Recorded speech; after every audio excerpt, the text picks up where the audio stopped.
ताज्या बातम्यांसाठी ठाणे वृत्तांतला सबस्क्राईब करा आणि बेल आयकॉनवर क्लिक करा आणि पाहत रहा ठाणे एकसंघ, फक्त ठाणे वृत्तांत सोबत। मुंबईतील एक कौतुकास्पद घटना समोर आली आहे। 3 वर्षापूर्वी लोकलमध्ये हरवलेली सोन्याची बॅग आता मालकाला परत मिळाली आहे। विशेष म्हणजे या सोन्याची किंमत सध्या तब्बल 40 लाख एवढी आहे। सीएसएमटी रेल्वे पोलिसांनी ही दमदार कामगिरी केली। सध्या घटनेची सर्वत्र चर्चा रंगली आहे।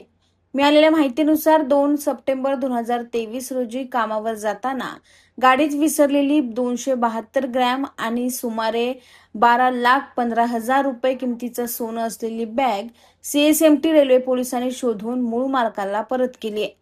तल्ला मोहम्मद झाकीर अन्सारी हे अंबरनाथ ते सीएसएमटी प्रवास करत असताना कुर्ला स्थानकावर सोनं असलेली ही बॅग लोकलमध्येच विसरले।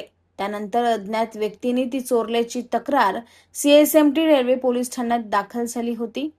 पोलीस निरीक्षक विजय तायडे यांच्या मार्गदर्शनाखाली अर्जुन सागळे व त्यांच्या पथकाने सीसीटीव्ही फुटेज आणि गुप्त माहितीच्या आधारे आरोपी अख्तर हुसेन मुस्तफा शेख याला अटक करून मुद्देमाल जप्त केला।